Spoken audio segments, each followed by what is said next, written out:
അപ്പോൾ ഈ വശ്യത വേണ്ട നമ്മുടെ വാക്കുകളിലാണ്. അപ്പോൾ അത് ചെയ്താൽ തന്നെ നമ്മുടെ വാക്കുകൾ വശ്യത വരും. പിന്നെ അങ്ങോട്ടും കൂടി ഇഷ്ടം ഉണ്ടാക്കുകയാണ് പോലെ. അതാണ് സംഭവം. പിന്നെ ഇതിന് കലഹ നിവാരണത്തിന് പ്രധാനമായിട്ട് അമ്പലത്തിൽ ചെയ്യുന്നത് ഈ വിഷയം മുഴുവൻ വശ്യവും ആകർഷണവും നിറഞ്ഞിട്ടാണ്. നമ്മളൊരു ക്ഷേത്രത്തിലേക്കുള്ള ആകർഷണത, ഒരു പള്ളിയിലേക്കുള്ള ആകർഷണത, ഒരു ക്രിസ്ത്യൻ പള്ളിയിലേക്ക്, അതൊക്കെ ആകർഷണതയാണ്. ഇപ്പോൾ പുരുഷ സ്ത്രീ എന്ന് പറഞ്ഞാൽ ഭാര്യയും ഭർത്താവിൻ്റെ ഒരു വേറെ വശ്യമാണ്, സ്ഥലസംബന്ധമായിട്ടുള്ള വശ്യമാണ്, ധനവശ്യം വേറെയാണ്. അങ്ങനെ ഓരോ രീതികളുണ്ട്. ഈ ഭാര്യയും ഭർത്താവും തമ്മിലുള്ള ബന്ധം നന്നാവാൻ ആകർഷണം, വശ്യം അങ്ങനെയുള്ള ക്രിയകൾ എത്രത്തോളം ഉപകാരപ്പെടും?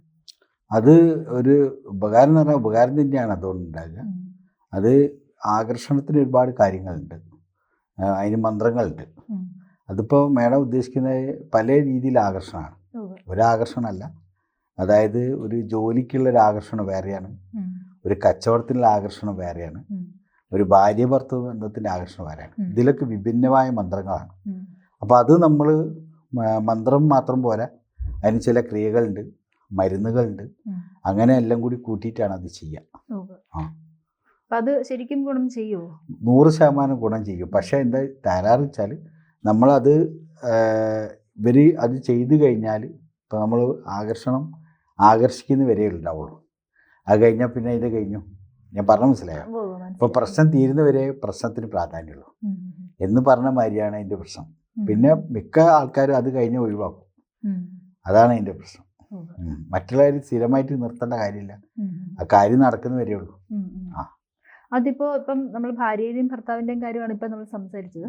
അപ്പോൾ ഇതുപോലെ നമുക്ക് ഇഷ്ടമുള്ള കാര്യങ്ങൾ എങ്ങനെയാണെന്ന് വെച്ചാൽ, ഇപ്പോൾ ഒരു വീട് വേണം, അല്ലെങ്കിൽ ഒരു കാറ് വേണം, അല്ലെങ്കിൽ സമ്പത്ത് വേണം, ഇതിനെയൊക്കെ നമുക്ക് അങ്ങനെ ആകർഷിക്കാൻ പറ്റില്ലേ? അല്ല, അതിന് വശ്യം എന്ന് പറഞ്ഞാൽ അതിൻ്റെ തൊട്ടപ്പുറത്ത് വേറൊരു വാക്കും കൂടി ചേർക്കണം. ഒരു ധനം എന്ന് പറയും, ധനവശ്യം. അതെ. അപ്പോൾ ഈ ധനവശ്യം വരുമ്പോൾ അത് വരുള്ളൂ. അപ്പോൾ അതിൻ്റെ ഡിപ്പാർട്ട്മെൻറ്റ് വേറെയാണ്. ഇപ്പം നമ്മൾ എൻ്റെ അടുത്ത് ഒരാൾ വന്നിരുന്നു, സ്ഥിരമായിട്ട് അയാൾ ജോലി പോകുമ്പോൾ അയാൾ മേലുദ്യോഗസ്ഥ അയാളെ ചീത്ത പറയുന്നു. വല്ലാണ്ട് എപ്പോഴും അയാൾ ഇങ്ങനെ ഇരട്ടി ചെയ്യുന്നു. അപ്പോൾ അതൊരു വിഷയം ഉണ്ടായിരുന്നു. അപ്പോൾ അയാൾക്ക് അതേമാതിരി തന്നെ ഒരു ആകർഷണം വശ്യം ചെയ്തു കൊടുത്തപ്പം ഒരു തമ്മിൽ നന്നായി. അങ്ങനെയൊക്കെ ഒരു വിഷയമുണ്ട് സംഗതി. അതപ്പോൾ അതും ഇതുപോലെ ഈ ഒരു കാലാവധി ഉണ്ട് അല്ലേ? അല്ല, അങ്ങനെയല്ല. കാലാവധി എന്ന് പറഞ്ഞാൽ അത് നമ്മൾ വീണ്ടും അത് പുതുക്കണം എന്നാ പറയാ. കാരണം വെച്ചാൽ ഇതിൽ മരുന്നുകൾ കുറച്ച് ടൈം വരെ നിൽക്കുന്നുള്ളൂ. അതായത് ഇതിനൊരു 6 മാസമാണ് ഇതിൻ്റെ കാലാവധി. 6 മാസം കഴിഞ്ഞാൽ ഇതിൻ്റെ മരുന്ന് നശിക്കപ്പെടുന്ന പറയുന്നത്. കാരണം ആയുർവേദ മരുന്നുകളാണ് അതൊക്കെ. അപ്പം അത് കഴിയുന്നതോട് ഇതിൻ്റെ ഫലം കഴിയും. അപ്പോൾ പിന്നെ അടുത്ത് പിന്നെ വീണ്ടും ചെയ്യണം എന്നാ പറയും. 6 മാസം കഴിഞ്ഞാൽ വീണ്ടും ചെയ്യണം വേണമെങ്കിൽ. അതായത് ഓരോ പീരീഡിലും ഇതിങ്ങനെ ചെയ്തുകൊണ്ടിരിക്കുക. അത് ചെയ്താലേ കാര്യമുള്ളൂ. അതാണ് അതിൻ്റെ പ്രശ്നം. അപ്പം നമ്മളിപ്പോൾ ഒരു ചെരുപ്പ് ഉപയോഗിക്കുമ്പോൾ ചെരുപ്പ് പൊട്ടുന്നവരെയല്ലേ ചെരുപ്പ് ഉപയോഗിക്കാൻ പറ്റുള്ളൂ എന്ന് പറഞ്ഞ മാതിരി ഇതിനൊരു കാലാവധി ഉണ്ട്. ഇപ്പോൾ പ്രകൃതിനെ പ്രത്യേകിച്ച് പ്രകൃതിയിലൊരു പൂ വിരിയുന്നു, അത് വാടാനൊരു സമയം, വിരിയാൻ സമയം, മുട്ടിടാൻ സമയം എന്ന് പറഞ്ഞ മാതിരി ഒരു സമയമുണ്ട്. അപ്പോൾ ആ സമയത്ത് ചെയ്യണം. അതാണ്. പിന്നെ എല്ലാം ഒന്നല്ല കേട്ടോ, പലതിനും പല രീതിയാണ്.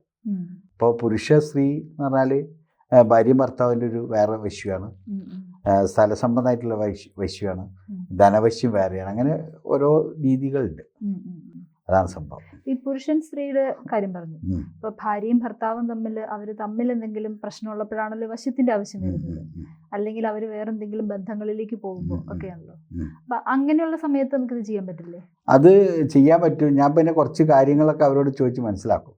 വെറും ചെയ്യുന്നത് മാത്രമല്ല. ഇതിലൊരു പ്രശ്നം എന്താ വെച്ചാൽ, ഭാര്യ ഭർത്താവ് എന്ന് പറഞ്ഞാൽ അധികം ഈഗോൻ്റെ വിഷയത്തിലാണ് ഇവർ തമ്മിലൊരു അകൽച്ച വരുന്നത്. അപ്പോൾ ആ ഈഗോ എന്ന് പറഞ്ഞാൽ ചിലപ്പം ഈ ഭർത്താവ് എന്തെങ്കിലും ആദരവ് ഭാര്യൻ്റെ അടുത്ത് നിന്ന് ആഗ്രഹിക്കുന്നുണ്ടെങ്കിൽ ഭാര്യ അത് കൊടുക്കുന്നില്ലെങ്കിൽ അവിടെ പ്രശ്നം വരും. അങ്ങനെയാണ് ഇത് വരുന്നത്. അപ്പോൾ ഇത് നമ്മളിത് ഈ സംഗതി ചെയ്ത് കഴിഞ്ഞാൽ ഇവർക്ക് അങ്ങോട്ടും ഇങ്ങോട്ടും ഇഷ്ടം വരികയാണ്. അതാണ് ഈ സംഭവം. ഇവർ ഉള്ളിൽ അങ്ങോട്ടും ഇങ്ങോട്ടും ഇഷ്ടം ഉണ്ടാവും, പക്ഷേ ചില സംഗതികളാണ് ഇവരെ അങ്ങോട്ടും ഇങ്ങോട്ടും അകറ്റുന്നത്. ചിലപ്പോൾ തോൽക്കാനുള്ളത്. ഇപ്പം മേഡത്തിനോട് ഞാൻ പറയാം, അത് എടുക്കൂന്ന് പറയുന്നതും അതൊന്ന് എടുത്ത് തരുമോ ചോദിക്കും, രണ്ടാണ് അല്ലേ? എടുത്ത് തരുമോ ചോദിക്കുമ്പോൾ മേഡം എന്തായാലും എനിക്ക് എടുത്ത് തരും. അതിൽ അത് എടുക്കൂന്ന് പറയുമ്പോൾ അതൊരു എന്തായി ഒരു ആജ്ഞാപന സ്വരായി. അതെ. അപ്പോൾ ഇങ്ങനെ വിഷയം നമ്മൾ കുടുംബ പ്രശ്നങ്ങൾ വരുന്നുണ്ട്, ഭാര്യയും ഭർത്താവും. അതൊന്ന് എടുക്കുമെന്നൊക്കെ പറയുമ്പം ഭാര്യയ്ക്ക് ചിലപ്പോൾ ഇഷ്ടപ്പെട്ടെന്ന് വരില്ല. അപ്പം അങ്ങനെയാണ് ഇതിൻ്റെ പ്രത്യേകത. അപ്പം ഈ വശ്യത വേണ്ടത് നമ്മളെ വാക്കുകളിലാണ്. അപ്പം അത് ചെയ്താൽ തന്നെ നമ്മളെ വാക്കുകളിൽ വശ്യത വരും. പിന്നെ അങ്ങോട്ടും കൂടി ഇഷ്ടം ഉണ്ടാക്കുകയാണ് വരെ. അതാണ് സംഭവം. പിന്നെ ഇതിന് കലഹ നിവാരണത്തിന് പ്രധാനമായിട്ട് അമ്പലത്തിൽ ചെയ്യുന്നത് സംവാദ സൂക്തം എന്ന് പറഞ്ഞൊരു വഴിപാടുണ്ട്. സംവാദ സൂക്തം, ഐക്യമത്യ സൂക്തം, ഇതൊക്കെ രണ്ടും ഒന്നു തന്നെയാണ്. അങ്ങനെ ഇവർക്ക് ചെയ്യും. ക്ഷേത്രങ്ങളിലൊക്കെ ഉണ്ട്. അതും വശ്യത തന്നെയാണ്. അത് കലഹ നിവാരണത്തിൽ നിന്ന് അവിടെ എഴുതി വെക്കും ക്ഷേത്രത്തിൽ. അതാണ് എല്ലാ ക്ഷേത്രത്തിലും ഉണ്ട് വശ്യത. അത് ക്ഷേത്രത്തിലെ ദൈവങ്ങൾക്കുണ്ട് ഈ വശ്യത. കാരണം അവിടെ വന്നിട്ട് ആ ദേവതയോട് ഒരു ആകർഷണം വരണം. ആകർഷണം ഇല്ലാത്തൊരു സംഭവം ഈ ലോകത്തില്ല. ക്ലീം എന്ന ബീജം, അതായത് കൃഷ്ണന്റെ മന്ത്രത്തിലുണ്ട്. ഓം ക്ലീം കൃഷ്ണായ മന്ത്രം, ഓം ക്ലീം കൃഷ്ണായ നമ എന്നുള്ളത് ഭഗവാന്റെ മൂലമന്ത്രമാണ്. അതിൽ ക്ലീം ഉണ്ട്. പിന്നെ മൂലമന്ത്രമല്ല, അതിൻ്റെ ഒരു ബീജാക്ഷരം. അതേമാതിരി ഗണപതിയുടെ മന്ത്രത്തിലുണ്ട് ക്ലീം. അപ്പൊ ഇവർക്കൊക്കെ വശ്യത ഉണ്ട്. ഭഗവതീൻ്റെ മന്ത്രത്തിലുണ്ട്. ഭദ്രകാളിൻ്റെ ഐ ക്ലീം നമ, അത് ഭദ്രകാളിൻ്റെ മന്ത്രത്തിലുണ്ട്. അപ്പോൾ ഈ ക്ലീം എന്തിനാച്ചാൽ ആ വശ്യതയാണ്. ആ ഭഗവതി നിറഞ്ഞിക്ക് അതേമാതിരി ഭഗവാന്റെ ഇത് ആകർഷണം അതിൽ തന്നെ വരുന്നുണ്ട്. ആകർഷണം ഇല്ലാതെ ഒന്നുമില്ല ഈ ലോകത്ത്. ആകർഷണമാണ് നമ്മളെ മുന്നോട്ട് കൊണ്ടുപോകുന്നത്. ആകർഷണവും ആഗ്രഹവും. അതെ, ജീവിതം തന്നെ ലോ ഓഫ് അട്രാക്ഷൻ കീഴിലാണ്. അപ്പൊ നമ്മൾ ആഗ്രഹങ്ങൾ എത്രത്തോളം ഉണ്ടോ അത്രത്തോളം നമ്മൾ ആകർഷണവും വേണമെന്ന് പറയും. ഇത് രണ്ടും ഒരേ ഇതിൽ വരുന്നതാണ്. അപ്പൊ ഈ പച്ചമരുന്നുകളെ പറ്റി പറഞ്ഞു, അത് ശരിക്കും പ്രയോജനപ്രദമാണോ? അത് ഇപ്പം ചില മേഡം കേട്ടിട്ടുണ്ട് അറിയില്ല, ചില ആൾക്കാരൊക്കെ പറയാറുണ്ട് കൈവിഷം എന്നൊക്കെ പറയാറുണ്ട്. അത് ഈ പണ്ടുള്ള അമ്മായിമ്മമാരൊക്കെ കൈവിഷം അത് അങ്ങനെ പറയുന്നത്. പക്ഷെ അങ്ങനെ ആയുർവേദത്തിൽ മരുന്നുകളുണ്ട് കൈവിഷം കൊടുക്കുന്ന സംഭവമുണ്ട്. അതായത് സത്യമാണ്. അത് കൊടുത്തു കഴിഞ്ഞാൽ എന്താണോ ആ കൈവിഷത്ത് പറയുന്നത് അത് നടക്കുന്ന പറയാം. അത് ആള് പ്രവർത്തിക്കും. അതാണ് കൈവിഷത്തിന് പ്രത്യേകത. ചിലർ കൊടുക്കും, ചിലത് ഇങ്ങനെ ചെയ്യും. അതാണ് സംഭവം. അപ്പോൾ ഈ ലോകം മുഴുവൻ, ഈ വിശ്വം മുഴുവൻ വശ്യവും ആകർഷണവും നിറഞ്ഞിരിക്കുകയാണ്.